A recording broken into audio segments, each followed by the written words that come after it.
Entretien de dimanche, bonjour. Partagez cette matinée de votre dimanche avec nous, amis téléspectateurs. C'est le signe d'un partenariat basé sur le débat de la constitution, bien évidemment, de notre nation. Une constitution qui, pour être matérialisée, requiert sacrifice, courage, patience, le tout pour voir commencer certaines choses quand finissent d'autres. Choses d'ailleurs que nous allons constater et dont nous allons faire le bilan aujourd'hui, la fin d'une mandature donc qui prend thème dans quelques jours, de 2015 à 2019. L'Assemblée nationale à la méthode et au commandement Mbedi, c'est le sujet de votre émission de ce jour-là, avec pour invité un des plus introduits dans le cabinet civil du président du Parlement béninois, Christian Parfait Arroyo, chargé de mission de maître Adrien Mbedi. Il est aussi membre, bien évidemment, de la direction exécutive nationale du Parti du Renouveau démocratique, le PRD, bien évidemment. Christian Parfait Arroyo, bien évidemment, conseiller technique, voilà, pour être plus juste, du président du Parlement béninois. Bonjour, bienvenue sur le plateau de l'entretien de dimanche. Bonjour, monsieur Salifou Boni. Bonjour, chers amis téléspectateurs. Merci d'avoir accepté donc partager une partie de votre dimanche matinal avec nous pour revenir sur le bilan d'une mandature, on le verra bien, particulière, qui a aussi démarré, on va dire, dans des circonstances tout aussi particulières. Avant tout débat, bien évidemment, nous allons revenir sur l'investiture du président de l'Assemblée nationale, ce qui a donné le ton à cette mandature-là.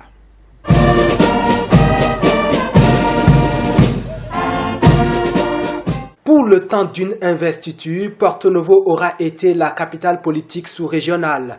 Une dizaine de présidents et vice-présidents d'assemblées nationales africaines ont en effet pris part à l'investiture de Adrien Mbedi. Des dirigeants de parlement qui ont tour à tour magnifié la vitalité de la démocratie béninoise. Guillaume Soro de la Côte d'Ivoire va inviter ses homologues béninois à ressortir de leur rôle typiquement politique pour contribuer à l'intégration africaine et à la recherche de solutions à la crise sécuritaire. Notre responsabilité d'élus de proximité nous invite également dans nos circonscriptions respectives à sensibiliser nos concitoyens à travers une communication transparente et ciblée qui nous permette d'attirer l'attention des personnes les plus influençables sur l'insidieuse propagande des extrémistes et des fondamentalistes. Elle nous recommande enfin de ne pas considérer qu'il puisse exister des pays qui soient épargnés. Le virus Boko Haram se propage partout, même dans les pays dont la tradition pacifiste est pourtant connue et appréciée. Le nouveau président a lui préféré donner les grandes lignes de sa gouvernance parlementaire. Il entend être le président de toute l'Assemblée nationale, donc de tous les députés. Et sa priorité pour cette 7e législature sera la réécriture des principes et règlements intérieurs de l'Assemblée nationale. Il entend aussi œuvrer à la réforme du système partisan et politique au Bénin. Offrir aux Béninois une image de notre Parlement, autre qu'une succession d'invectives parfois trop vives et des bancs souvent trop vides. Par exemple encore, nous organiser pour légiférer, je ne dis pas plus vite, car l'inflation législative nous guetterait, mais légiférer mieux, dans les meilleurs temps possibles. Le travail parlementaire vaut par la qualité des lois que nous votons. Comment permettre aux députés d'assurer vraiment leur fonction de législateur et de contrôleur sur des sujets très complexes. Comment rendre plus fonctionnels les cabinets des députés. Le recours à des expertises externes auprès de chaque commission en fonction de la nature du dossier à l'étude n'est-elle pas une approche de solution? Un discours qui a rassuré et convaincu les députés de tous les bords. Chacun n'attend qu'à s'attaquer aux nombreux défis qui attendent la législature. Nous croyons fermement en l'homme, parce que son discours contient tout. Et dans la vie, quand vous cessez de croire en quelqu'un, malheureusement, ce n'est pas bon. Il faut le croire, et moi je le crois.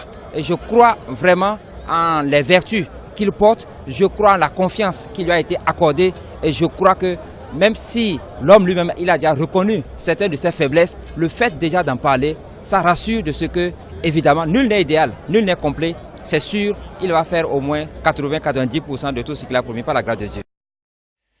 Voilà donc de retour après avoir été bien installé par cet élément-là qui nous a replongé dans l'ambiance de l'investiture, bien évidemment, du président du Parlement. Mais on aurait quand même pu revenir sur les circonstances et cette nuit électorale-là, cette nuit-là parlementaire qui a vu, on va dire, Maître Adrien Gouedji être voilà, envoyé au perchoir, si on va le dire ainsi. Une nuit particulière qui, quand même, traduit une certaine volonté pratiquement de toute la classe politique, passer à la rupture en son temps.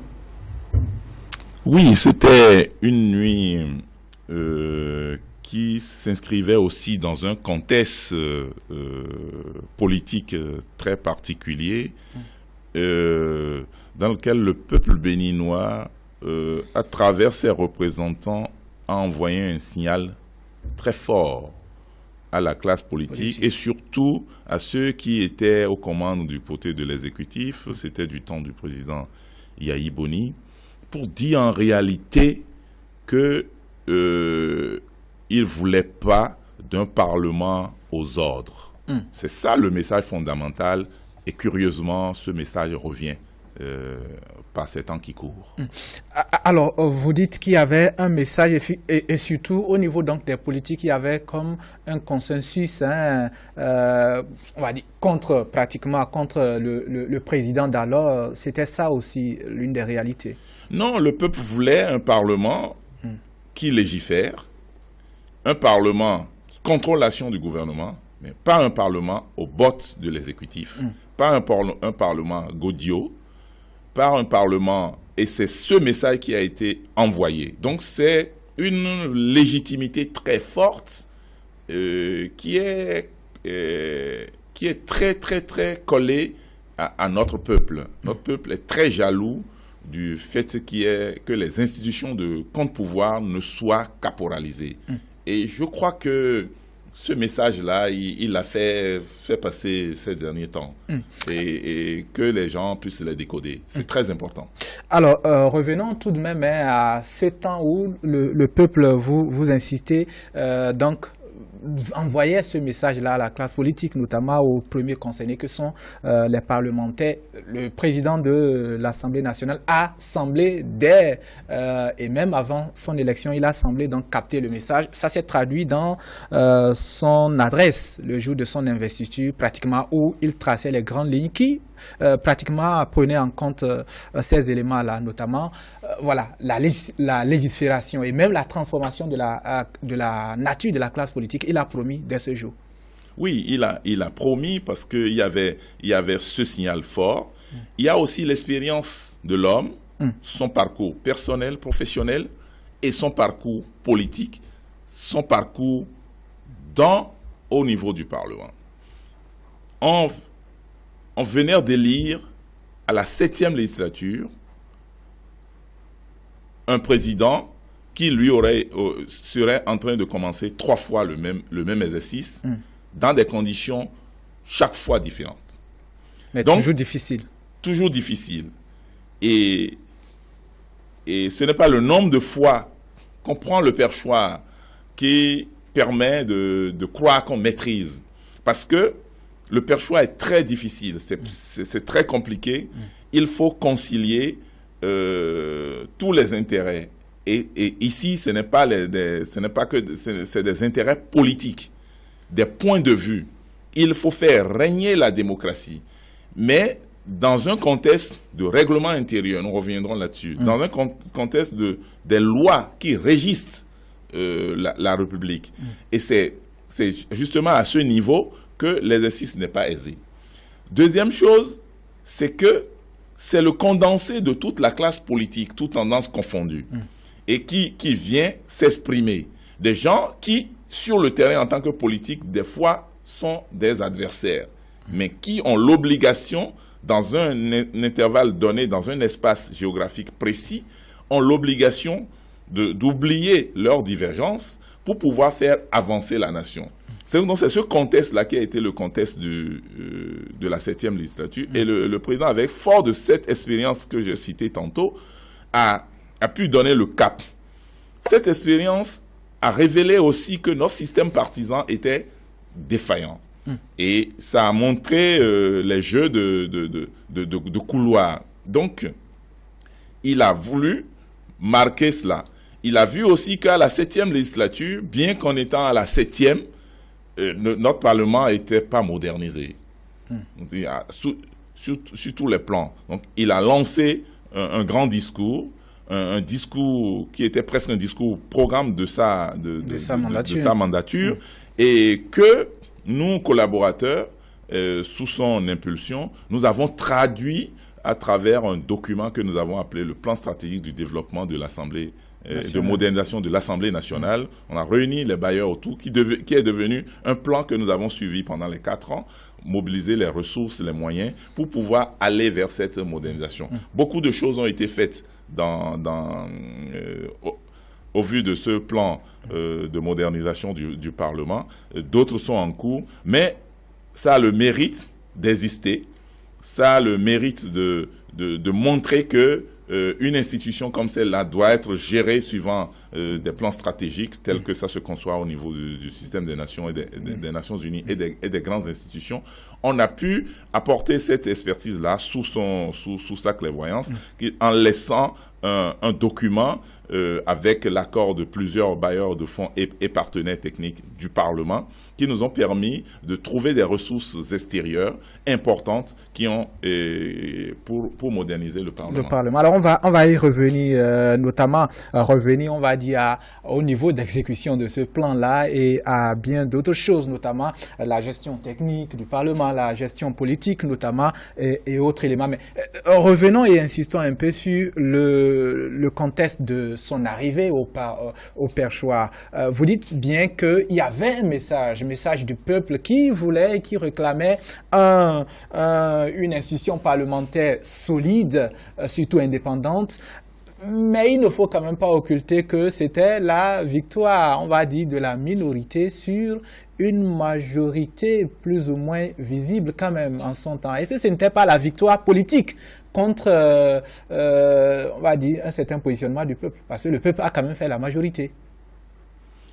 Non, c'est justement là où on se trompe. Le peuple élire des représentants dans des circonscriptions électorales. Mais chaque représentant reçoit un certain message. L'ambiance de 2015, qui était enfin l'ambiance de fin de règne du président Yahi Boni, empreinte pas de grosses suspicions de modification de la Constitution, d'une volonté de ne pas quitter le pouvoir. Et cette suspicion gagnait progressivement la cité. Les populations ont suivi une campagne où le chef de l'État d'alors disait, si vous voulez de l'eau, c'est moi. Si vous voulez de l'électricité, c'est moi. Donc il y avait une campagne un peu de chantage. Et les gens ont dit, si c'est ça, faisons attention, ne prenons pas les législateurs et les contrôleurs de l'action du gouvernement qui peuvent être à la solde de l'exécutif. En ce moment-là, précis. Mais c'est ce message qu'une fois élu, avec une voix de différence, mais avec des stratagèmes. C'est les stratagèmes qui vous font dire qu'il y a une majorité contre une minorité. Non. Il y a une volonté politique énorme qui a dépassé les égos et les pressions des uns et des autres. Il y a eu des deux camps ont eu des pressions. Des télécommandes étaient utilisées. Et selon la puissance des piles de ces deux télécommandes. Est-ce qu'on peut insister pour faire comprendre aux gens ou rappeler aux gens il fallait dire simplement en face du camp de l'exécutif que je citais tantôt, il y avait un camp de l'opposition qui, soit sur le territoire ou pas sur le territoire, utilisait des télécommandes. Quand on dit télécommande, c'est qu'on est loin de l'appareil et puis on envoie les signaux. C'est ça la télécommande. Donc ça a été fortement utilisé et dans des conditions pas trop orthodoxes, à la limite déplorable. Parce qu'on a parlé effectivement de l'argent dans cette affaire-là. Bien entendu. Toi et moi, on n'a pas vu l'argent, mais on sait qu'il y a eu des télécommandes qui font que sans aller à la télé, les images changent. Sans aller au niveau des personnes, des idées d'hier changent, des positions d'hier changent. Donc, il y a eu quelque chose de très fort qui a pu changer les gens. Chacun peut donner le nom qu'il veut, mais ça a été fait dans des conditions pas trop orthodoxes. Ce que le président, dans son discours d'investiture, a fustigé et a pensé qu'il fallait modifier cela. L'a-t-il réussi?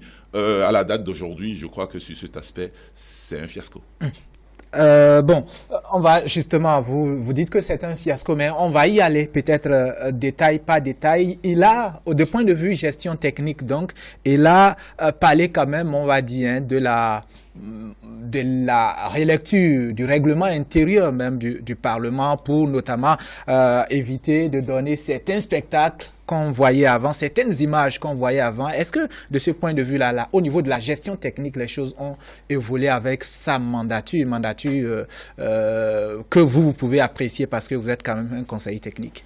Alors, vous allez me permettre d'organiser mes propos sur la gestion de la 7e mandature sous le président Adrien Ngouédi à deux grands niveaux. Il y a la gestion technique, le Parlement, et il y a la partie politique. Oui, on va d'abord faire Nous allons venir sur la gestion technique. Je crois que, sans prétention, cette gestion technique a été les meilleures, l'une des parfaites, les plus parfaites que notre Assemblée ait connue. Pourquoi? Ce n'est pas parce que c'est nous qui étions aux affaires. D'abord, les éléments. Je ne serai pas très long sur ce plateau aujourd'hui, mais j'annonce aux Béninoises et Béninoises que nous avons fait une reddition de comptes. Le cabinet, les collaborateurs, le président de l'Assemblée nationale, Maître Adrien Ngouédi, on a travaillé ensemble pour écrire ce que nous appelons le livre bleu de la 7e législature. On a écrit un livre. On ne veut pas que les gens viennent nous faire l'histoire à notre insu. On a écrit un livre bilan. Il est disponible. Le cabinet a fait sa propre histoire. Il est disponible. Il est disponible en prenant tous les documents factuels, tous les documents qui existent de cette législature. Donc, nous avons ce document-là qui sera mis à la disposition des Béninoises et des Béninois, les nouveaux députés comme les anciens qui y ont participé. La population, la communauté scientifique, tout le monde pour savoir ce que c'est que l'institution parlementaire à la date à la fin de la 7e législature. Donc ce document est là. Je ne vais pas trop avancer. C'est pour ça que dans mes propos, je vais éviter des chiffres, mais je vais rappeler des grands faits saillants. Oui, grands faits. Pour revenir maintenant, mais tâchez quand même de donner à nos téléspectateurs l'avant-goût de ce livre bleu-là. Ce livre bleu reprend toutes les grandes lignes. J'ai commencé par parler très tôt, nous nous sommes dotés d'un outil stratégique de développement, qui est le plan stratégique de développement et de modernisation de l'Assemblée nationale, et qui a réuni autour d'un séminaire à Zalaï tous les bailleurs de fonds, les partenaires techniques de l'Assemblée nationale, et qui a permis à chacun des bailleurs de fonds de dire les axes sur lesquels nous avons. C'est un document avec 9 axes. Donc, à partir de cet instant, donc, un plan stratégique avec des dates, nous avons commencé par décliner les actions. Parmi les actions de modernisation interne, il y a deux grands chantiers que le président a initiés. Il a initié la rélecture du règlement intérieur. Comme annoncé dans son discours d'investiture. Dans son discours, il a mis cela à exécution. Il a mis sur pied une commission technique composée de techniciens, de ses collaborateurs, mais pilotée toujours par des députés. Et cette commission a été d'ailleurs, a fait un très bon travail. Malheureusement, ça n'a pas été adopté en plénière. Mais les législatures qui viendront, ou celle qui vient, va certainement à un document sur lequel il y a déjà un travail. Bon, ceux qui y ont travaillé... Ça voudra dire que pour ce qui concerne le règlement intérieur, ce travail a été fait. Mais pas adopté. Non, ce n'est pas adopté. Le travail technique a été fait, toutes les démarches ont été faites, et ce document presque unanime, après il y aura des retouches. Je ne dis pas ce que les nouveaux vont en faire. Je ne parle pas de ça. Je parle de la situation, de la fin de donc il y a un document, ça peut faire l'objet de révision. Là n'est pas le problème. Ce que nous on sait en partant, nous avons laissé ce document. Et vous dites que c'est un bon document? Oui.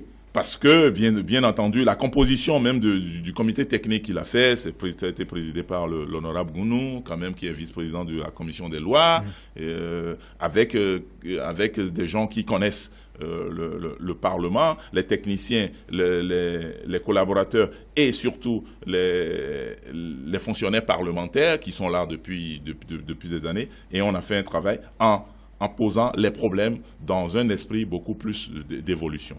Mais le règlement intérieur faisant partie de ce qu'on appelle le bloc de constitutionnalité, son adoption est c'est pas aussi simple que ça, ce n'est pas un document qu'on touche. Donc il y a ce document. Deuxième document qui est important, c'est ce que nous appelons aussi le livre, le manuel de procédure. Manuel de procédure, donc on a commis des cabinets, on a travaillé pour avoir une manière de procédure, surtout sur la gestion financière, la gestion matérielle et tout, et à l'aune du règlement intérieur. Donc ce document aussi est fait et est disponible. Ça veut dire que ce manuel-là, quand même, ne peut pas être opérationnel tant que le règlement n'est pas... Non, certains aspects sont opérationnels tout de suite. Bon, la qualité des dépenses, les grands principes c'est le côté organisationnel. S'il y a des nouvelles directions à créer, les grandes lignes sont faites. Donc, on a laissé aussi un manuel de procédure, comme ça se fait dans les règles de l'art, qui permettent à la nouvelle Assemblée d'avoir une boussole mieux que dans le passé. Et puis, le président s'est attaqué réellement à la modernisation de l'Assemblée nationale à tout point de vue. La modernisation qui s'est déclinée en deux grands axes. Il est parti de la modernisation à travers l'informatisation. Dans l'informatisation, on a mis la communication. Et à Radio Hémicycle qui a été totalement relooké. Nous allons revenir là-dessus. Et puis, il a réglé un problème, et c'est important, le problème de bureau des députés.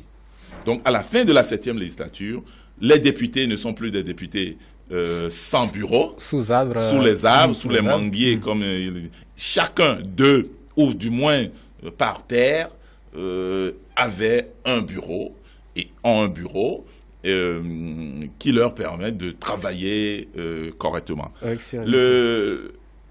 Les aspects à améliorer, nous allons revenir là-dessus. Permettez-moi de revenir sur cet aspect-là, parce que ce financement de la construction de ce bâtiment a été fait avec une élégance. Les bureaux, les bureaux avec des salles de conférence, des bureaux pour collaborateurs et députés.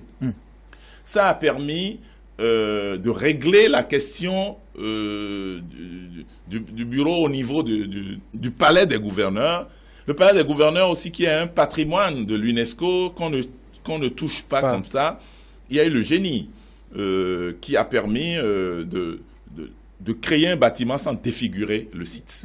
Parce que le site sans couper trop les as, à cause de son aspect et sa forme. Et donc on a respecté et l'architecture et les exigences du site pour pouvoir réussir ça sur un fond propre du Parlement. Donc ça a été aussi les choses sur lesquelles, quelles que soient les invectives, à moins que... Tout le monde s'accorde. Tout le monde s'accorde. Alors, on va revenir à ces aspects, sans doute, qu'il faudra améliorer du point de vue technique. Mais passons à la gestion politique. Vous avez dit que vous allez repartir, et d'ailleurs ça nous convient comme ça, vous allez repartir votre appréciation en deux volets. D'abord technique, ce qui a été déjà fait. Revenons à l'aspect politique. Alors... La gestion politique du Parlement lui-même se divise en deux volets. La gestion du Parlement en tant qu'institution politique et la gestion que lui, il a fait en tant que membre d'un parti politique. Donc, en tant que président, une fois encore, président de l'Assemblée nationale, et me basant sur tous les rapports et les appréciations des députés, toutes tendances confondues, sur ces différents rapports, on peut dire qu'il a été totalement à la hauteur. Il a été le président de tous les députés. Il a été le président de tous les députés de l'opposition comme de la mouvance. Bien entendu, son parti, le PRD, qui venait à cette législature avec 10 députés, est de la mouvance parlementaire, ce qu'on a appelé BNP. Le bloc. On reviendra sur cette fameuse BNP. Et c'est justement le deuxième aspect de la participation du président du PRD au BNP. Mais permettez-moi de parler d'abord du président de l'Assemblée nationale qui gère politiquement l'Assemblée nationale, oui. Qui a la police du débat, qui donne les propos et la parole qui en retire, qui permet aux députés d'aller en mission dans une certaine équité. On a respecté, il a bien respecté, il n'a pas favorisé, par exemple, pour aller en mission statutaire ou mission non statutaire, il a tout fait, et nous au cabinet, on y veillait, on avait un tableau, et on regardait qui allait en mission, qui n'est pas allé en mission, on faisait même des missions en Europe, en Afrique, en Europe, dans la sous-région, et donc la question des intérêts des députés dans les règlements, conformément à leurs droits, a été respecté. Il n'a pas été le président d'un camp contre un autre Même camp. si cet aspect-là peut être aussi ajouté à l'aspect technique, parce qu'effectivement, le tableau de bord quant au mouvement et autres intérêts, c'est un peu technique. Mais il fallait voir que ce n'est pas que technique, parce que le Parlement a un haut lieu politique où on peut facilement rester de sa position de président et jouer des coups politiques. Il a évité cela. Il a d'autant plus évité puisqu'il en a fait un point d'honneur pour pouvoir conduire à son âge. On n'a que des propos qui coudent et non des propos qui divisent. Alors, des aspects politiques peut-être que les gens de l'extérieur peuvent percevoir, des aspects de la gestion politique que les gens peuvent percevoir, c'est quand même cette position de président d'une transition, grosse transition bien évidemment entre le président, l'ancien président Boni Yayi et l'actuel président Talon. Cette transition-là, se gérer, ça a des exigences, ce n'est pas facile. Votre appréciation?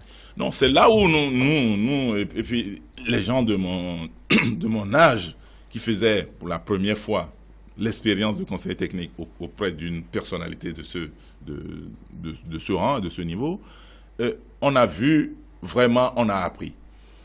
Sous Yayi Boni, il n'a jamais été question pour le président, bien qu'ayant son point de vue contraire, il a fait 10 ans d'opposition à Yayi Boni, que ça soit bien noté, notre parti, le PRD, il n'a jamais utilisé sa position de président de Parlement pour bloquer quoi que ce soit. On a fait des ratifications, on a accéléré, il a travaillé dans un esprit républicain, dans le respect des tests.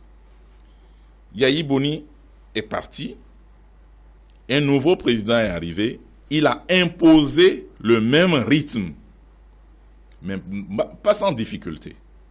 Oui, parce que les difficultés ont commencé par venir. Je peux vous dire aisément que si difficulté il y en a eu, c'est venu du camp de ce qu'on appelle le fameux BNP. C'est pour ça que je mets le mot fameux. Les difficultés qui ont pu empêcher, le savon qui a pu être glissé sur le tapis rouge qu'on lui donnait venaient plus de ceux qui se réclamaient de la même majorité que lui. De son camp, alors. De son camp. Et le plus pervers, c'est certains des députés du PRD qui ont été conviés à un sale besogne, qui savonnaient la planche. Vous suivez mon regard.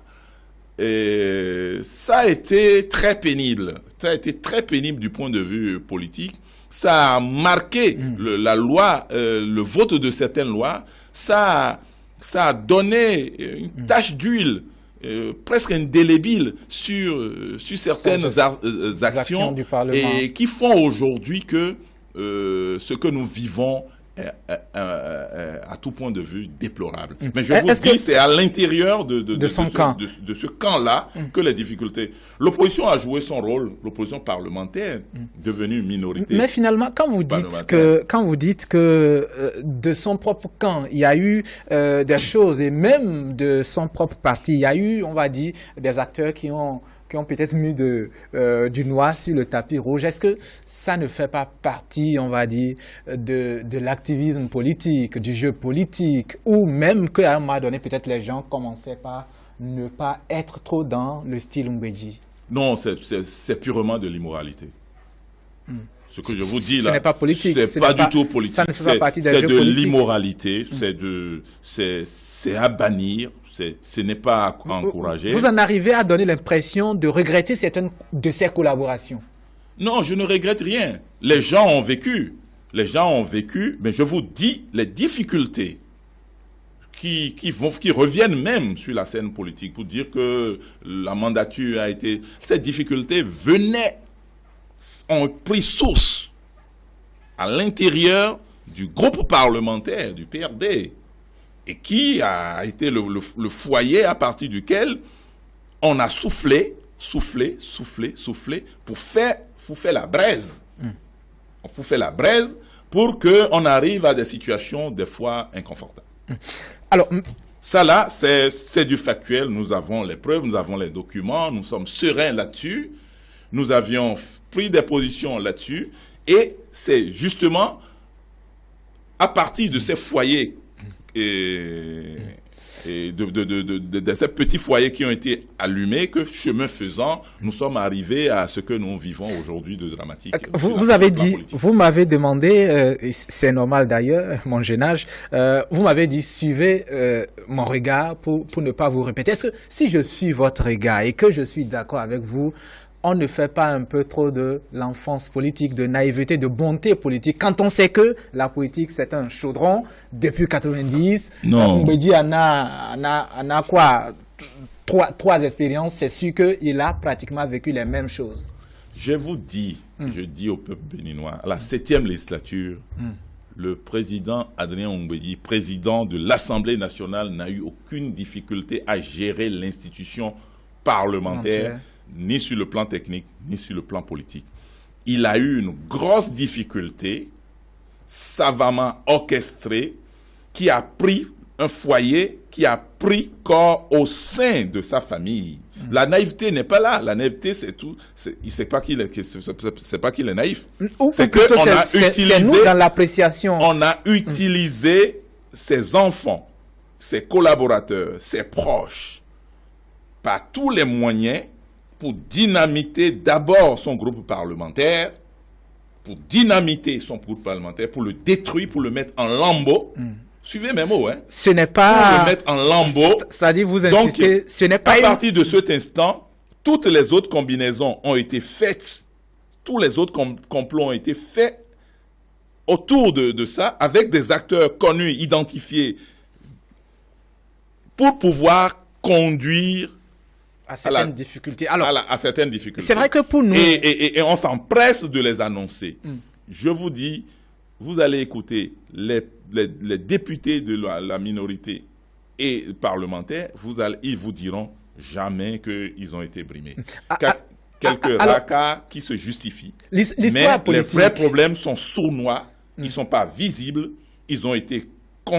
C'est une sorte de conspiration. Alors, qui a permis de créer certaines difficultés et dont on voit maintenant les effets visibles. À nos yeux, même là, hier encore, j'ai dû revisiter, on va dire, l'histoire de ce Parlement-là, où effectivement, Maître Adrien Goumbédi a une place exceptionnelle pour nous, qui avons à l'esprit cette belle histoire qu'a écrite donc Maître Goumbédi. On se dit, lui vigoureux, lui, on va dire, plus jeune, plus frais, fougueux en politique, il aurait pu gérer ça. Est-ce que finalement, ce n'est pas un coup de lâche que de ne pas pouvoir maîtriser les élans et les intrigues politiques proches de soi? Est-ce que ce n'est pas les 77, 78 ans? Pas du tout, pas du tout. Si le président, il n'avait pas cette expérience-là, il y a longtemps que beaucoup de choses auraient pu s'éclater. C'est justement le poids de l'expérience qui a géré. Il a géré à divers niveaux. Il a géré au sein de son parti. Ceux qui pouvaient faire l'objet de suspicions ont été élégamment écartés ou mis un peu au vert, mais ça n'a pas empêché d'innover, de créer, de s'appuyer sur de nouveaux éléments. C'était un mode opératoire. C'est le même opératoire qui a mis en lambeau l'ARB. Mais permettez-moi de parler de celui que je maîtrise le mieux, que j'ai vécu de l'intérieur, en étant membre du parti, en étant membre du bureau, en étant membre du cabinet, et en vivant comment les lois viennent, comment on les adopte, comment lorsque la loi quitte le laboratoire vient chez un député, le député le coopte, comment les travaux se font en commission, qui ne vous échappe pas que nous, en tant que conseillers techniques, nous participons aux commissions. Nous travaillons techniquement sur les dossiers, nous ne votons pas, nous suivons les plénières, nous sommes dans la salle, nous ne votons pas, nous faisons des fiches à notre président qui essaie d'avancer. Donc, ce dont je parle, je sais très bien, et ceux qui m'écoutent savent très bien que nous savons, parce que nous avons pris la précaution de documenter, d'annoter, et d'être prêt, de voir là où ça va, là où ça ne va pas. Et justement, c'est les zones les plus sombres, les plus tristes, humainement parlant, de cette 7e législature et qui, malheureusement, auront la vie dure.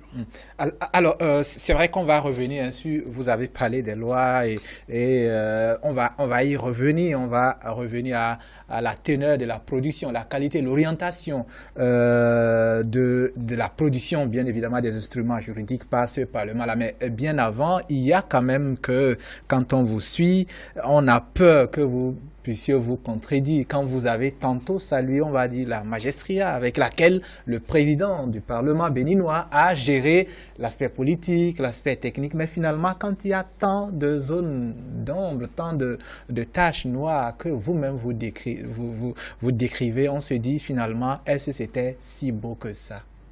Non, c'est une œuvre humaine. Ce que je vous dis, c'est le côté immoral de la démarche que je condamne avec la dernière vigueur et que je n'aimerais plus jamais que cela se reproduise au sein de la classe politique, ces comportements hideux. Ça n'a pas, grosso modo, empêché le Parlement de la 7e législature de pondre des tests. Et je vous ai dit, si on reviendra sur les tests qui ont été... Il y a eu beaucoup de tests.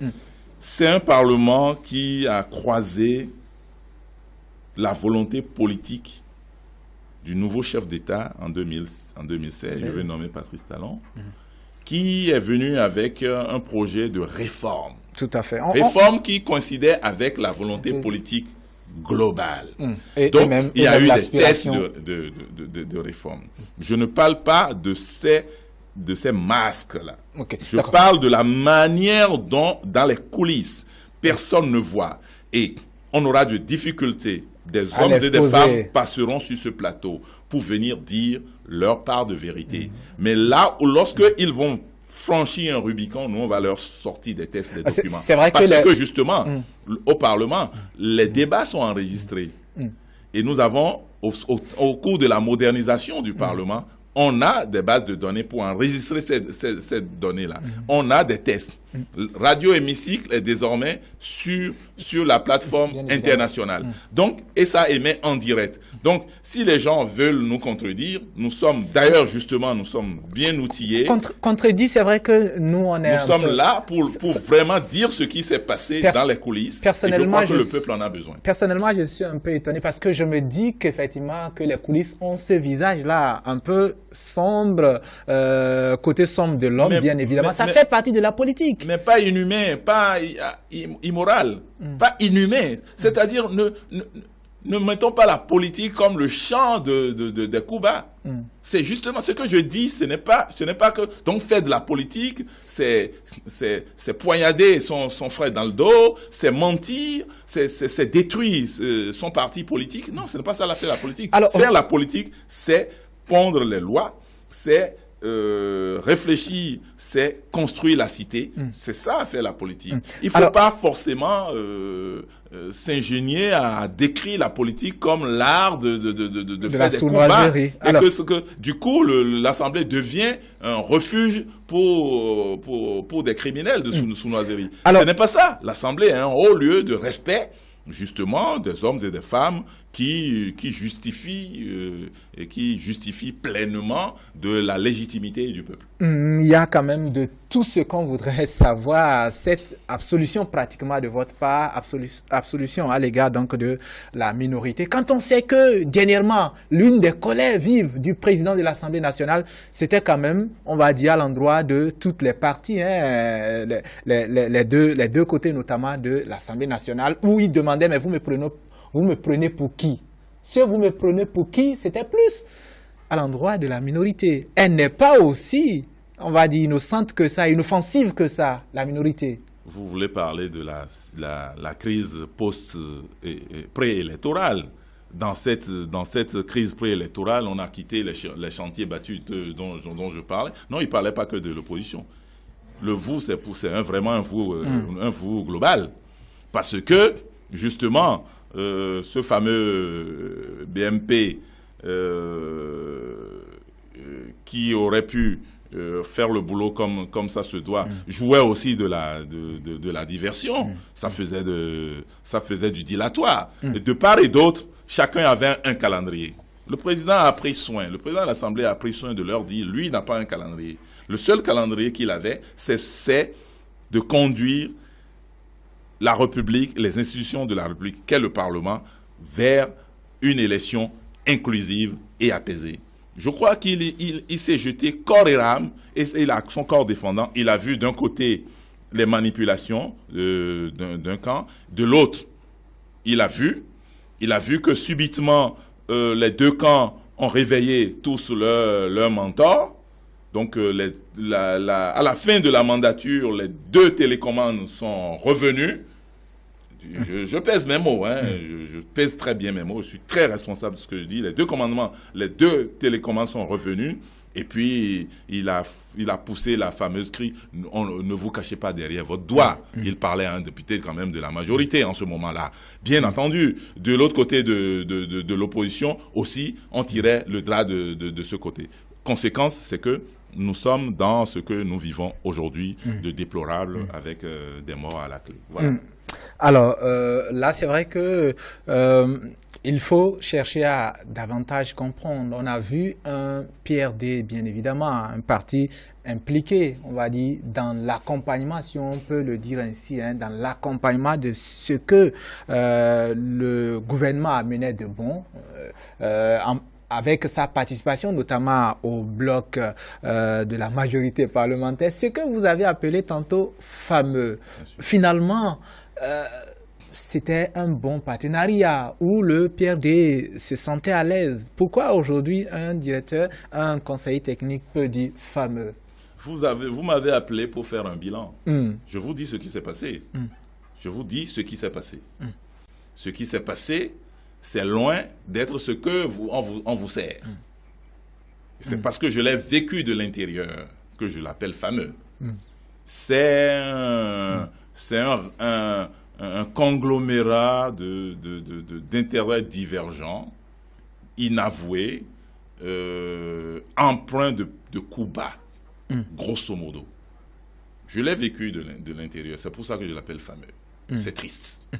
Ceci étant, le PRD, en tant que parti, fort de son groupe parlementaire, ayant vu le programme d'action du gouvernement, le PAG, et ayant aussi pris en compte la volonté de son président dans son discours d'investiture du 15 juin 2015, ayant mis les deux ensemble, dit il y a des réformes proposées par le chef de l'État que nous allons accompagner. Mais je vous dis que nous ne sommes que 10 sur papier, avec un certain nombre de taupes à l'intérieur. Nous sommes 10 théoriques. Et le système des 10 est miné totalement. Donc, à un certain moment, il y avait une crise de confiance entre députés du PRD. Mais le PRD a quand même une certaine maturité donc le PRD, pour savoir... Laissez-moi finir. Nous avons 10.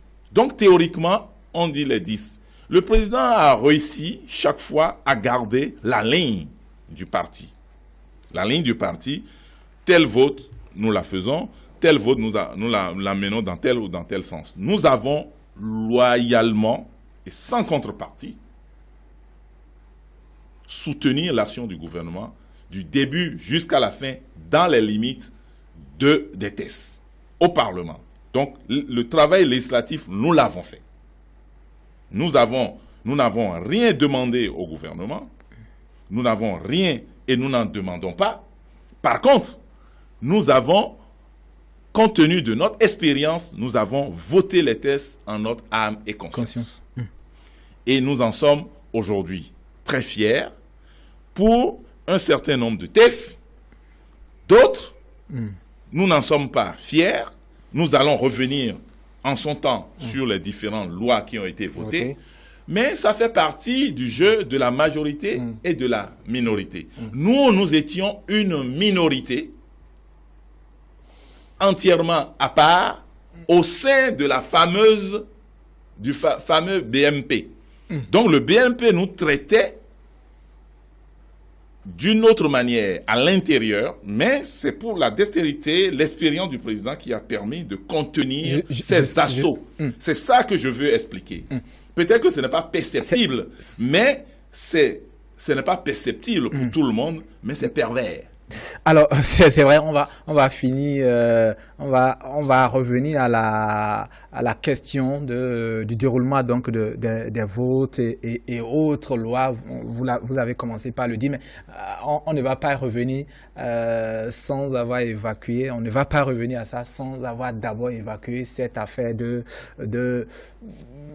bon, je vais pas revenir sur la naïveté, mais la question quand même de la télécommande. C'est revenu à 2 reprises. Vous dites aujourd'hui effectivement qu'il y a eu résurgence de cette télécommande-là, sans vous demander de dévisager en réalité les tenants, ceux qui ont la télécommande en main. Il y a quand même, pour nous jeunes, qu'on se rappelle que sans peut-être la télécommande, on n'aurait pas eu un Mbédi 3.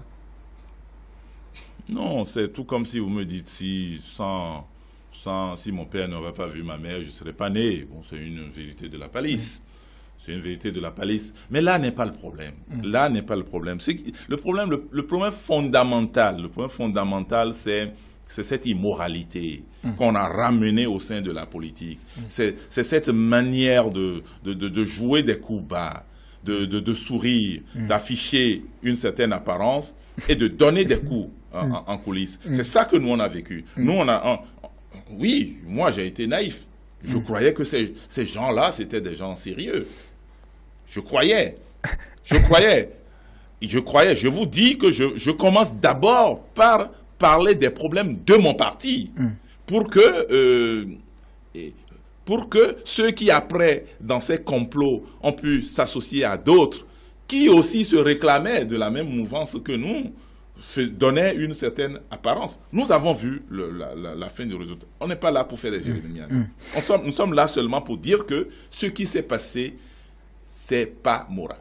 Alors, on va éviter notamment de ramener à l'esprit cette notion et même ces qualificatifs qu'on assène depuis un moment de cette émission au bloc de la majorité parlementaire. C'est un partenariat qui est toujours en cours. D'ailleurs, le PRD ne s'est pas soustrait à ça parce que l'intérêt de la nation, sans doute, dépasse toutes les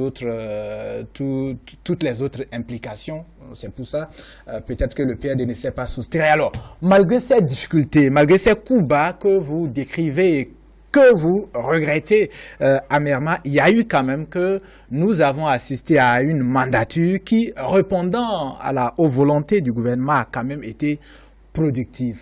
Est-ce qu'on peut revenir à la nature de cette production-là? On dit de cette législature-là qu'elle a été l'une des plus prolifiques. Est-ce que c'était le cas? Oui, il y a eu beaucoup de lois. Et il ne peut pas en être autrement, puisque ça se passait dans un contexte de réforme. Les réformes se faisaient à tous les paliers de la vie politique. Les réformes politiques, j'ai compris votre question, mais je vais l'inverser. C'est là où il y a eu 2 tentatives de révision de la Constitution qui ont échoué. Donc c'est quand même prolifique. Bon, et pour le reste, il y a eu des tests. On a eu beaucoup d'instruments juridiques. Sur le contenu, tout le monde n'est pas d'accord. Là n'est pas le problème. À part l'aspect politique, il y a eu sur le plan social. Il y a eu sur le plan social, il y a eu le code du numérique qui est un document très bien. Il y a eu le code pénal. Il y a eu le code pénal. Bon, le code pénal, je ne m'avance pas là-dessus. Parce que ça a été voté dans des conditions de température et de pression que en tant que citoyen, je prends des pincettes, mais il est là, c'est dans le corpus juridique du pays, on le respecte. Il y a eu une loi qui, moi, le citoyen Christian Parfait à Oyo, là, le rejette avec un mépris tranquille, c'est la loi sur l'embauche. Franchement, ça c'est un... Il y a eu à côté la loi sur le bail, par exemple. Non, la loi sur le bail, ça va de soi. Quand vous avez la commande, vous proposez des tests de loi qui manquent pour continuer. Il y a eu beaucoup de tests de loi qui vont... Je ne parle pas de ça. Je parle dans un pays où on est en réforme, on veut créer l'emploi, et cette loi sur l'embauche, forcément, il faut revenir là-dessus. C'est une calamité. Pour l'instant... C'est une calamité, et franchement... si le dire, c'est offenser quelqu'un, moi, je vous dis, je vous l'offense.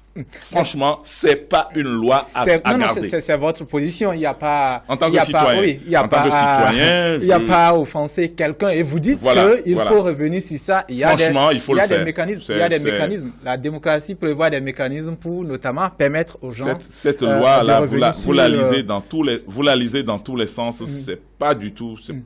Je comprends pas la logique qu'il y a derrière. D'accord. On ne va pas, on va dire, relire la seule loi. Il y en a eu beaucoup. Les gens parlent de 150 pratiquement de lois votées. C'est vrai que vous voulez. Oui, non, je vous dis, tout ça là, c'est détaillé dans le livre bleu. Il ne faut pas qu'on aille dans le... Moi, je parle des aspects politiques et des aspects sociétaux de ces lois-là. Par exemple, si on revient sur le code du numérique que j'ai suivi, particulièrement de part de ma position de conseiller technique à l'informatisation, à l'économie numérique, je suis resté sur ma faim par la manière dont ce code est dévoyé.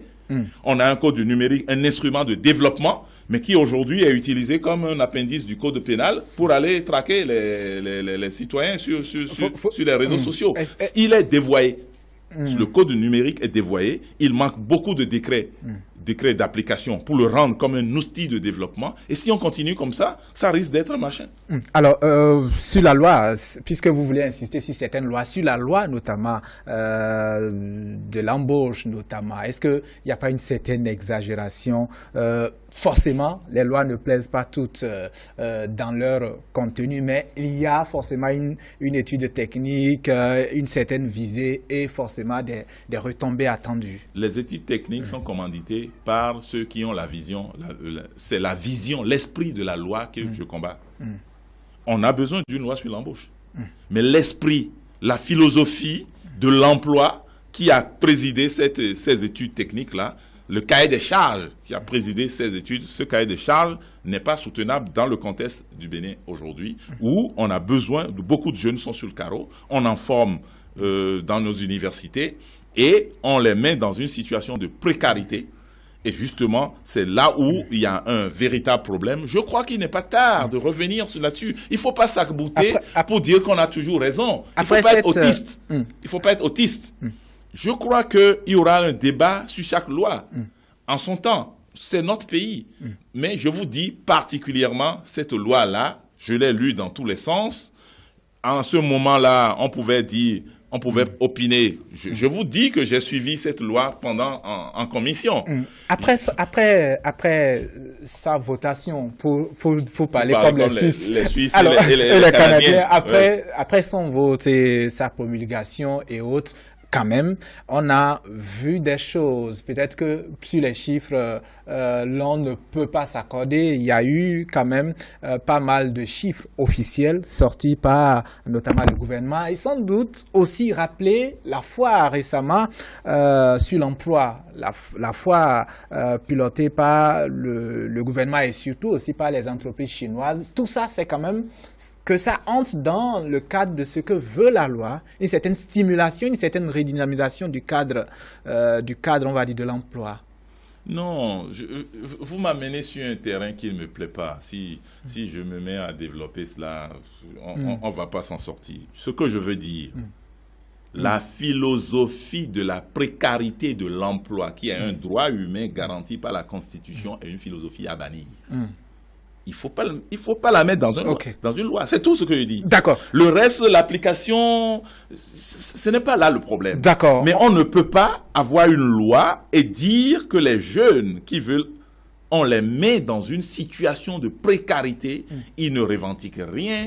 Et si c'était le cas, certains n'auraient jamais trouvé d'emploi. Alors, il y a c'est de ça que je parle. C'est la philosophie, l'esprit de cette loi qui ne me plaît pas. Il y a une question quand même qui se découle de tout ça, parce que vous êtes du cabinet, du Parlement, vous êtes aussi, on va dire, du PRD, un PRD qui est quand même dans le BMP. Le BMP a voté cette loi-là. Cette loi, au moins, les conditions, on va dire, il y a eu débat, il y a eu vote. Est-ce que c'est finalement la faute seulement aux autres?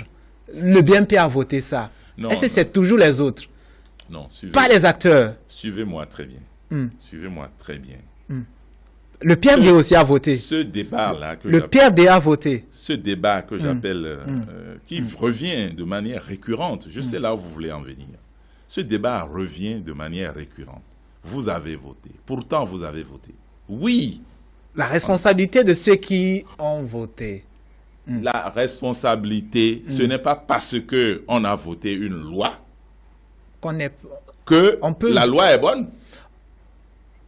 Je vous parle de la philosophie d'une loi. Il n'y a pas de gravité dans ça. Les parlementaires, quand même. Les parlementaires peuvent voter une loi et se rendre compte à l'évidence, après coup, que la loi pose problème. Il n'y a pas de gravité à ça. Non. Les études préalables. On fait toutes les études préalables.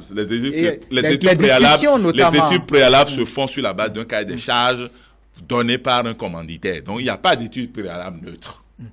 Oublions que finalement, en tant que conseiller technique... Je vais finir, s'il vous plaît. Je vais finir. Parce que ce débat-là, il revient et j'aimerais qu'on le vide une fois pour toutes.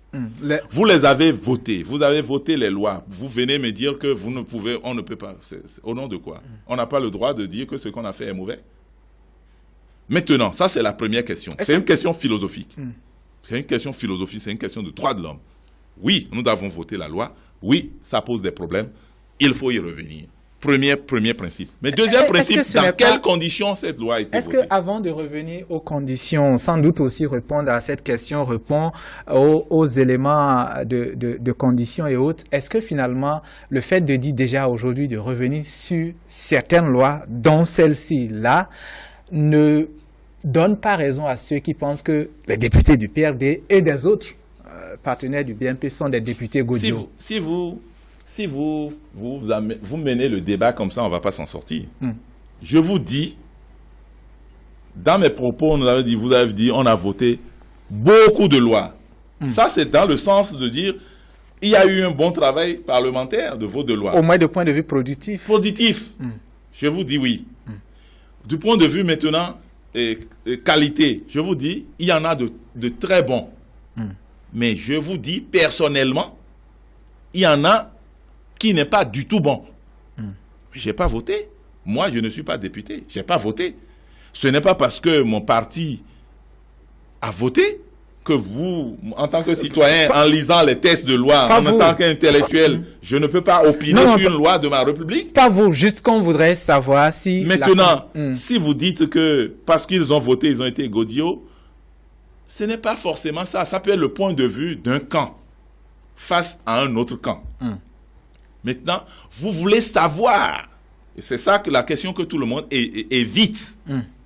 Mais moi, je n'ai pas de scrupule à le dire. Vous voulez savoir les conditions dans lesquelles ça se cuisine pour que ça ait voté. Si c'est ça, les coulisses de vote, ça n'a pas toujours respecté la bonne démarche et l'orthodoxie. Les coulisses. Les coulisses n'ont pas toujours respecté la bonne démarche et l'orthodoxie. Pour aller voter mais une loi. Ceci dit, au-delà de tout... Je reprends. Au-delà de tout... Je reprends. On a un projet ou une proposition de loi qui arrive. On soumet ça vient sur la table du président de l'Assemblée. Le président de l'Assemblée convoque le bureau de l'Assemblée. Il convoque la conférence des présidents. On annonce les tests en plénière. Il affecte à la commission technique, une pour étude, l'autre... Vous détaillez là la procédure. La procédure. Est-ce qu'elle a été souvent... Elle est toujours respectée. Toujours respectée. Cette loi aussi. Toujours. Les procédures. Toujours. D'accord. C'est là où je voulais que vous fassiez très attention. Mais une fois que la loi est en commission, tous les députés membres de la commission, ou même les autres députés, sont autorisés à participer au débat préalable. Participer au débat et à même faire des amendements. Il ne peut même pas être membre de la commission. Ça se passe comme ça. Bien entendu, de temps en temps, nous, en tant que conseillers, on fait des fiches au président, qui est aussi un député, qui donne aussi son avis sur certains aspects, ainsi de suite, ainsi de suite. Et tout ça là se fait très bien. Tout ça a été fait, même pour le compte de cette loi. Je vous dis, pour toutes les lois. D'accord. Il n'y a aucune loi qui n'ait respecté cette procédure. Seulement que, je vous ai parlé tout à l'heure, qu'il y a une malice à l'intérieur du dispositif qui permet de dire, bon, on vient en plénière, donc le débat est lancé. C'est à partir de la plénière que vous voyez un député, ça les audios sont là, qui apporte un amendement. À la plénière. En plénière. Donc, le test de la commission n'est plus... La commission choisit un certain nombre de tests, un certain nombre d'articles avec des formulations. Oui, et quand les amendements se font en plénière. Les amendements de la plénière... sont les amendements finaux. Oui, mais c'est ça quand même la procédure. Oui, je suis d'accord. Après ces amendements-là... Laissez-moi finir totalement. Vous entendez en commission sur un article. Sachant bien que ce n'est pas cet article qu'on veut faire passer. C'est là où je vous parle de perversion. C'est là où je vous parle de perversion. On a un article 2 d'une loi. Que la commission... Que la commission met. Tout le monde s'entend en commission pour dire, voilà ce que nous voulons faire. Mais on vient en plénière. Et les choses changent. Les choses changent parce que justement, ils reçoivent les instructions. D'accord. Ils reçoivent les instructions de qui de droit pour avoir l'amendement. Donc en plénière, on lance l'amendement. Une fois que vous avez lancé l'amendement, le débat est ouvert. Une fois que vous lancez l'amendement en plénière, il reste quoi? Il reste à voter. D'accord. Et à partir de cet instant, le jeu de la majorité se joue. Et donc, certains députés ont le sentiment qu'on les a floués entre la commission et la plénière. Et je rappelle, que ce qui se fait est normal. C'est normal. Seulement qu'il n'est pas sain. D'accord. Ce qui n'est pas sain là, notamment, on va dire, dribbler en quelque sorte les orientations de la commission, on l'a bien compris. Bien mais est-ce que, au final, après ces amendements-là, que vous avez l'impression d'être des amendements un peu peut-être téléguidés, mais est-ce que les députés dans leur ensemble, le BNP dans son ensemble, dont le PRD, sont obligés notamment de voter? Pour venir voter une loi, il suffit de 42 députés. 43. Mais le BNP, c'est 59. Donc, il y a une majorité qui peut en voter, en veux-tu, en voilà. Ne dites pas PRD, le BNP, au bas mot, c'est 59 députés. Mais donc, à partir de cet instant, si vous enlevez les 10 députés du PRD, ça va faire, ou les 9 députés, ou je vous dis, ils ne sont que 10 sur papier. Mais ils ne sont que 10 sur papier. Oui, si vous enlevez, vous allez vous rendre compte que quoi qu'il fasse, une fois que c'est cuisiné de cette manière-là, les lois passent. Parce qu'il y a une majorité qui les vote. Ça, c'est ce qui est là. Et je vous dis, on a pu faire ce travail-là en récapitulant toutes les lois qui ont subi ces assauts-là. Et on a les sons, on a les sons. Mais à toutes les fois, c'est vrai qu'il y a, vous avez dit une cinquantaine, mais à toutes les fois, les députés, notamment du PRD, ont Ne vous focalisez pas là-dessus. La loi est votée par la majorité, pas une majorité contre une minorité. Et je vous dis, l'un mis dans l'autre, qu'ils aient voté. Qu'ils n'aient pas voté, cette majorité qualifiée allait faire avec ou sans le PRD. Mais ceci dit, c'est vrai que vous avez mis le doigt sur un partenariat pratiquement inconfortable pour le PRD, pour le parti du maître Ayen Ngouedi. Mais à chaque fois, on a vu effectivement cette aise-là que ces députés avaient de participer, de pleinement participer, sans des éléments de contrainte extérieure. Non, vous ne savez pas s'ils sont à l'aise ou pas.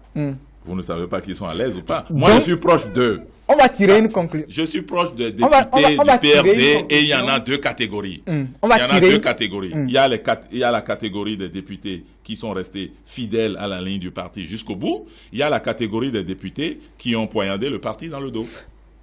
On va tirer une conclusion pour avancer. C'est que tous les députés, notamment les députés du BNP, donc du PRD aussi, soit ils sont responsables face à ce qu'on a comme loi, dans l'ensemble, ce qu'on a comme loi, ou carrément, on donne raison aux autres, on a eu des députés goudios. On tire cette conclusion et puis on avance.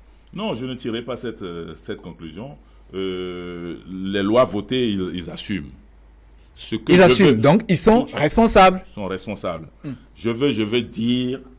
On peut être bien dans un véhicule, on peut être propriétaire d'un véhicule, être à bord et se faire conduire et aller à l'accident. Des fois, on n'a pas les commandes. Et ce que nous avons vécu, c'est ça que je veux expliquer. Si vos propos, c'est de venir me dire que... non, juste pour comprendre. Si c'est venir me dire que... c'est chercher à comprendre. Non, pour bien comprendre... Une fois que c'est voté, la majorité l'assume. Nous sommes membres de la majorité. On est responsable, l'assume. Et une fois que c'est voté, le Parlement, même les députés qui n'ont pas voté, aussi l'assument.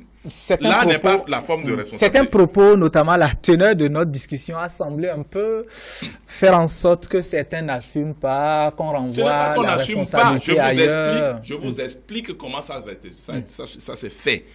Je vous explique comment ça s'est fait pour dire que certains députés viennent découvrir, bien qu'étant de la majorité, tous ne participent pas aux réunions du BNP.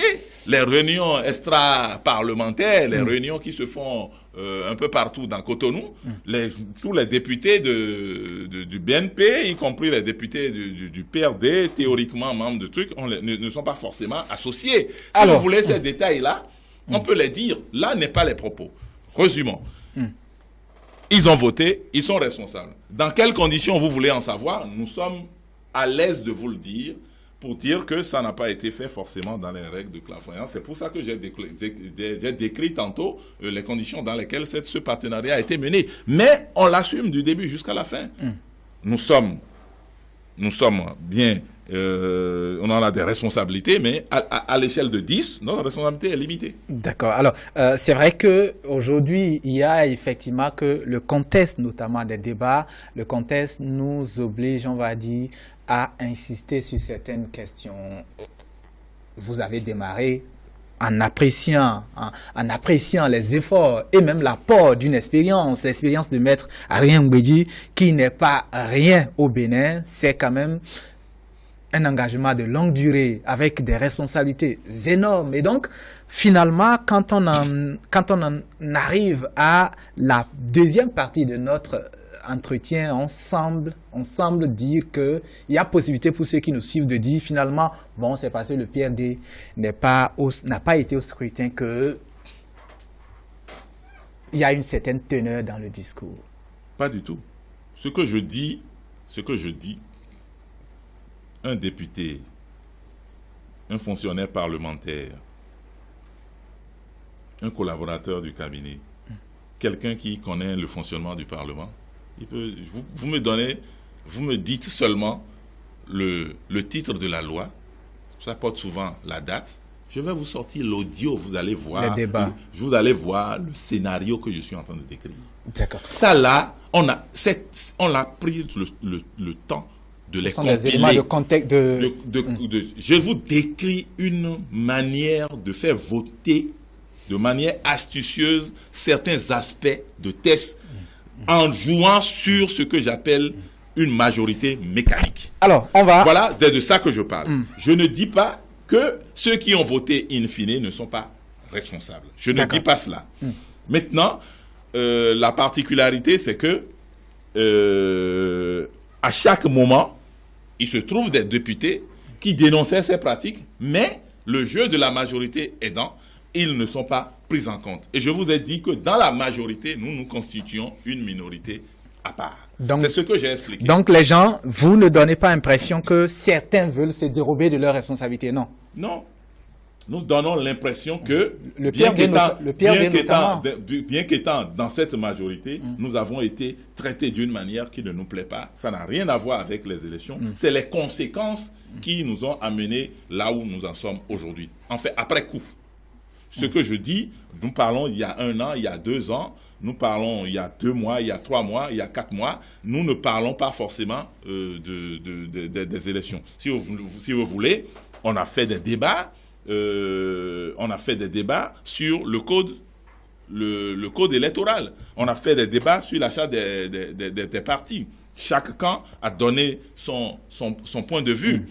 Il n'est pas dit que le point de vue final du PRD a été totalement pris en compte. Mais une fois voté, on l'assume et on va jusqu'au bout. C'est de ça qu'il s'agit. Il ne s'agit pas au Parlement d'avoir un consensus. Il s'agit à un certain moment que les gens ont compris le règlement intérieur, conduisent jusqu'à l'étape du vote et puis mettent en branle le vote mécanique. D'ailleurs, vous entendez, passons au vote. Voilà, c'est de ça que je parle. Et que les populations sachent très bien que vous pouvez ne pas être d'accord. Pour beaucoup de cas, la minorité parlementaire n'a jamais été d'accord, dans tous les cas, mais les lois se sont imposées à elle. Elle ne peut pas se dérober, elle est parlementaire, elle assume. Si vous êtes donc adressé à la population, si la population vous demande par exemple que, imaginons un scénario où le PRD avait pu aller au scrutin avec son logo et tout le reste, a pu quand même avoir les 10 députés, les 10% qui l'auraient permis quand même de siéger, est-ce que la teneur des discours aurait été aujourd'hui la même? Non, je crois que cette question, je la prends comme une sorte d'insulte pour moi. Pas ça. Oui, une certaine insistance pour comprendre, non, pas une insulte. Non, c'est comme ça que je le ressens. Comprenez-moi, ce n'est pas dans le sens que vous prenez. Non, ce n'est pas ça du tout. Et ce n'est pas... bon, à partir du moment où vous commencez par parler de 10% dans les élections telles que ça a été, il n'y a même pas eu un taux de participation de notre compilation pour parler de 10%.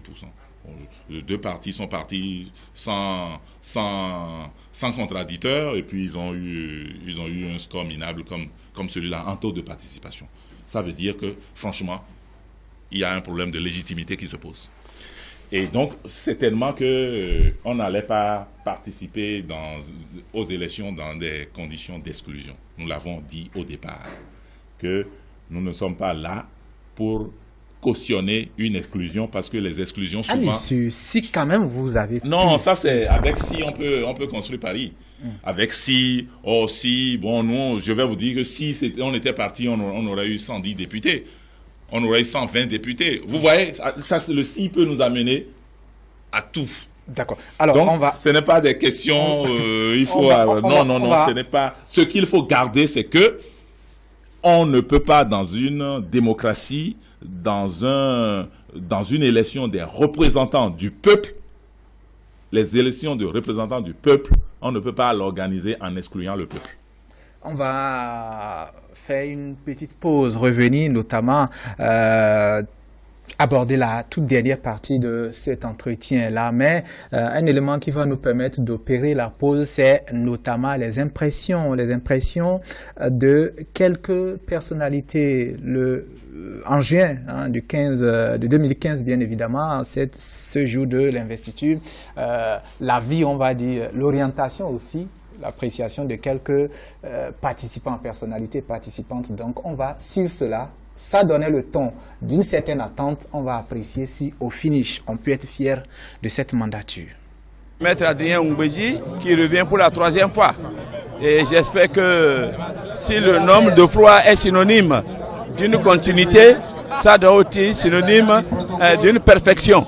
Nous avons pris à la tête de notre Parlement un expérimenté qui a une expertise. Nous comptons beaucoup sur lui pour que l'équilibre auquel vraiment nous aspirons soit une réalité. Le changement climatique, c'est une problématique très importante avec un impact énorme sur la production agricole. Et il n'y a pas un seul pays qui peut régler ce problème, si puissant qu'il soit. Donc c'est juste en se mettant ensemble, et je pense que les différents discours qu'on a entendus aujourd'hui, ce matin, c'est vraiment très important d'avoir cette synergie entre les différents pays. Ce n'est que par l'union et l'unité que nous arriverons à transformer ce qu'on appelle l'essai. Vous utilisez un langage propre aux rugbymen. Alors, le problème de l'énergie, bien sûr, est également au cœur de cette union. L'interconnexion énergétique permettra, bien sûr, de résoudre les problèmes tout à fait lancinants de crise énergétique auxquels les pays de l'Union sont confrontés. Alors, nous revoilà de retour sur ce plateau pour notamment voir à la lumière de ces attentes-là, qui quand même n'étaient pas simplement nationales. Il y avait une certaine attente au niveau régional, sous-régional. La communauté internationale avait les yeux sur le Parlement parce que cette communauté savait que c'était là la clé de notre développement, de notre démocratie aussi. On avait des attentes sécuritaires, énergétiques et tout le reste. Au finish, quand on fait le bilan, est-ce qu'on peut dire qu'on a titillé ces attentes-là? Oui, je peux vous le dire avec certitude. Au cours de la 7e mandature, le président, sous l'impulsion du président, on a réussi ce qu'on appelle la diplomatie parlementaire. La diplomatie parlementaire. Et une diplomatie un secteur qui était considéré peu ou prou comme uniquement du domaine de l'exécutif. Donc, malgré tout ce qu'on a... Ce qui fait qu'au cours de cette diplomatie, le Parlement était présent sur toutes les grandes questions. La question de la sécurité alimentaire, les dividendes du genre, le climat, les questions climatiques, la faim, la sécurité, et chaque fois il y a une dimension parlementaire, une dimension législative, et chaque fois je disais à l'entame de mes propos que le Bénin se faisait représenter. Des fois, le président lui-même allait représenter le Parlement, ou il se fait représenter par une délégation de députés et de cadres pour pouvoir porter la voix et la position.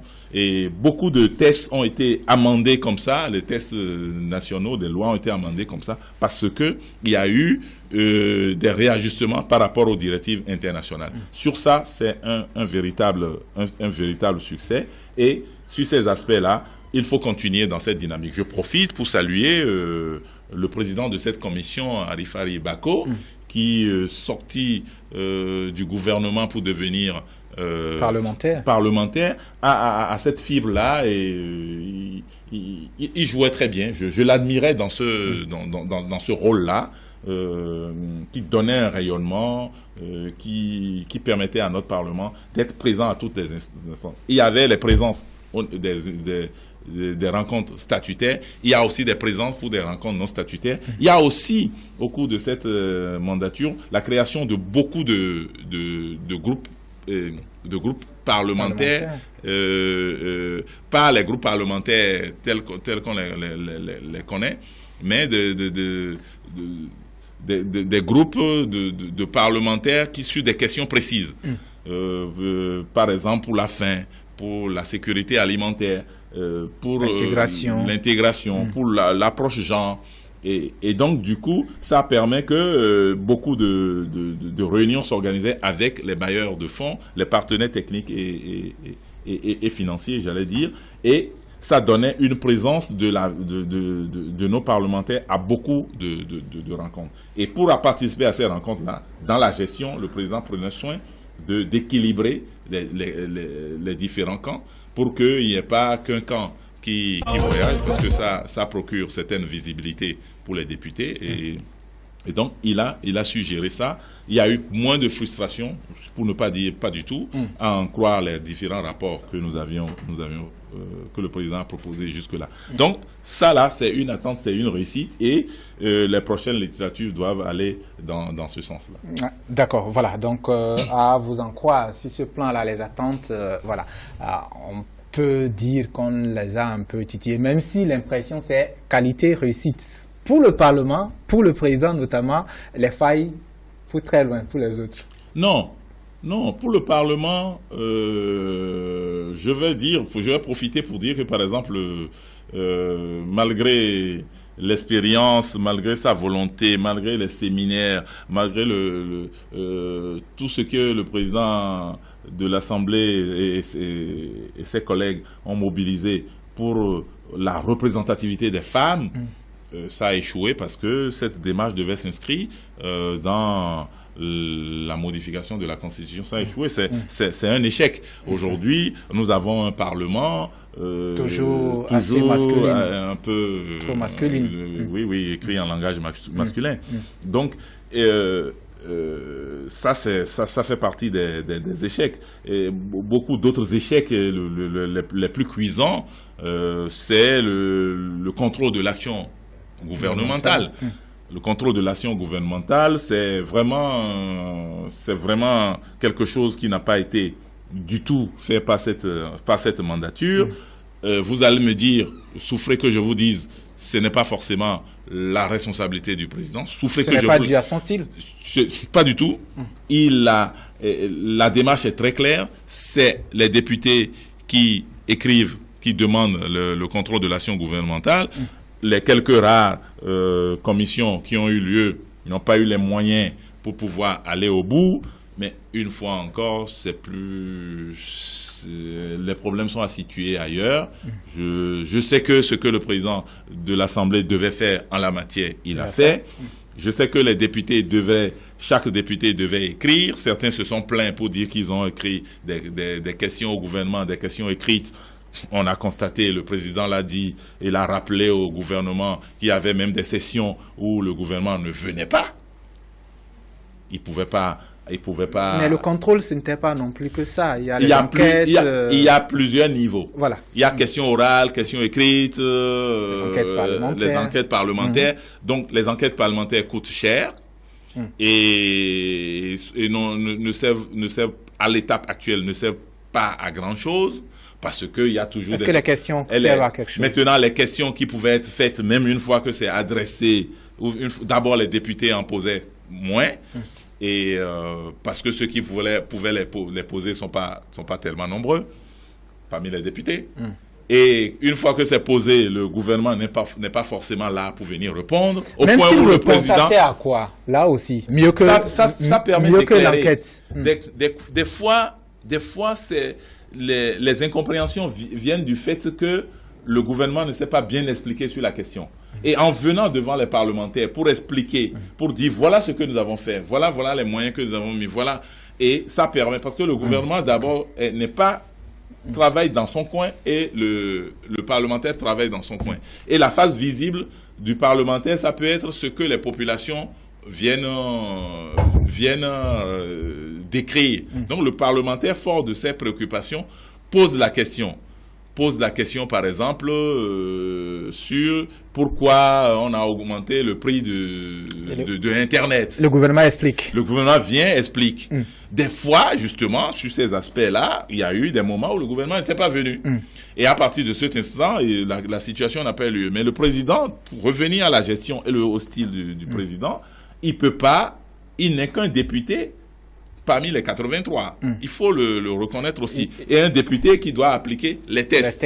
Il a des prérogatives, mais qui ne vont pas au-delà de... Donc les gens pensent aussi que le président de l'Assemblée, c'est un super-homme qui peut prendre la parole quand il veut, comme il veut. Alors ces insuffisances... Pour donner des leçons à tout le monde, non, ce n'est pas ça. Ces insuffisances que vous décrivez, que vous notez, est-ce que c'est dans le livre bleu, dans les rapports? On a pris soin d'écrire les causes, les faiblesses, les raisons, tout ce qui a fait et des recommandations. Fait des recommandations pour que à l'avenir ces choses ne viennent pas. On a compris aussi que beaucoup de choses pouvaient être corrigées dans le règlement intérieur nouvelle formule, puisque qu'on le veuille ou non, le président est encadré par le règlement intérieur. Et heureusement d'ailleurs, sinon on aurait pu avoir aussi des présidents d'assemblée qui vont outrepasser leur prérogative. Donc, il est resté dans un style d'apaisement au point où, même les chocs qu'il recevait au sein de son propre parti,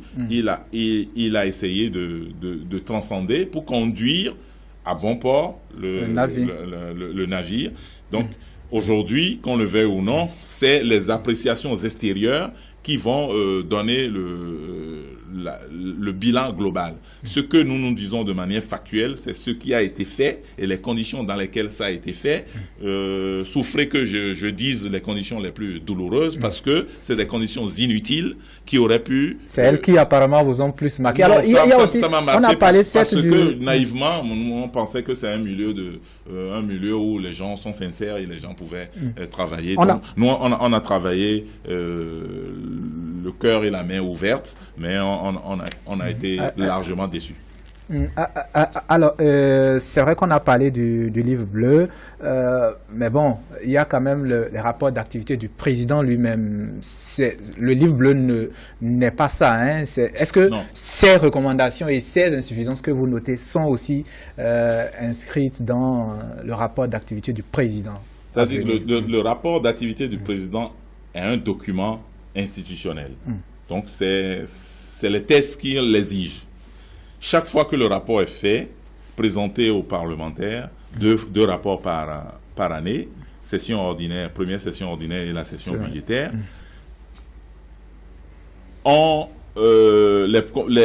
les parlementaires font des recommandations. Une équipe prend en compte des recommandations.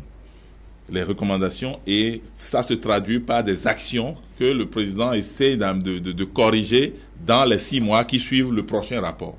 Donc, nous avons constaté que de rapport en rapport, les préoccupations ont été prises en compte. Et ça se retrouve dans les députés qui voient que leur préoccupation est prise en compte. Ainsi de suite, ainsi de suite. C'est comme ça que dans un rapport, il a été question de parler du bureau des députés. Dans un autre rapport, on a annoncé que la construction a commencé. Dans un autre rapport, on a dit que c'est fini. Dans un autre rapport, on a dit qu'ils vont intégrer. Voilà. Mais à la fin, on a une situation globale et des recommandations. Il y a des rapports où, par exemple, on a dit nous allons faire la couverture totale de radio hémicycle.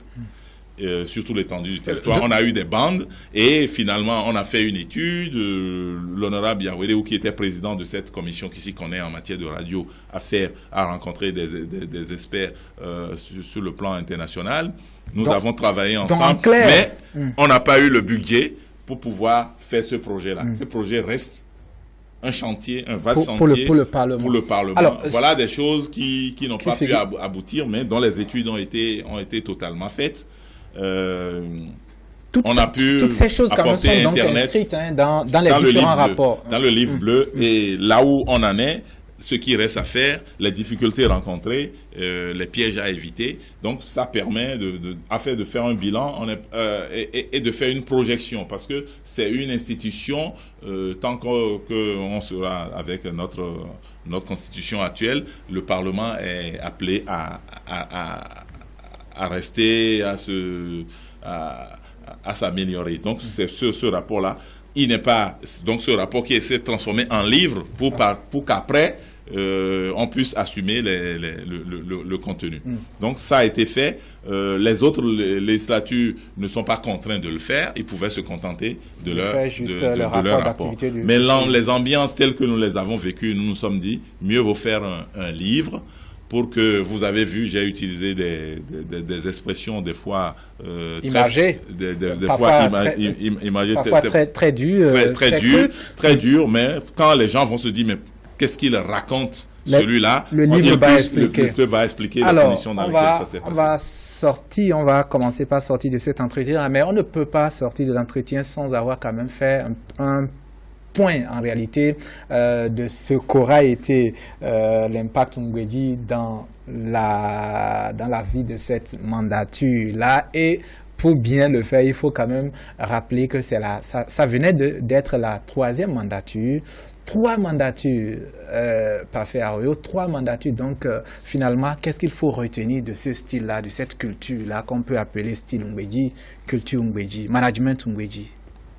Alors, ce management-là, c'est d'abord basé, dans un premier temps, sur le respect des tests.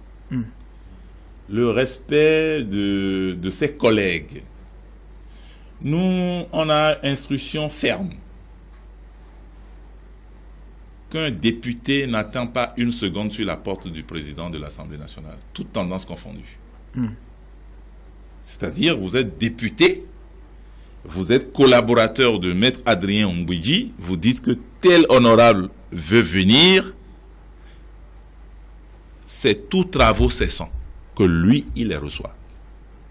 Ils sont tous vivants.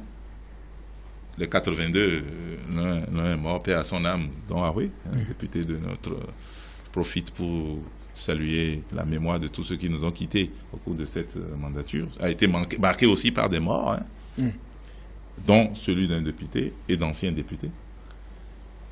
Donc, ça a été un style.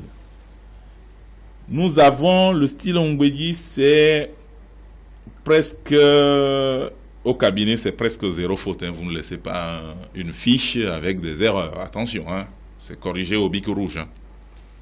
Ça nous a permis d'apprendre.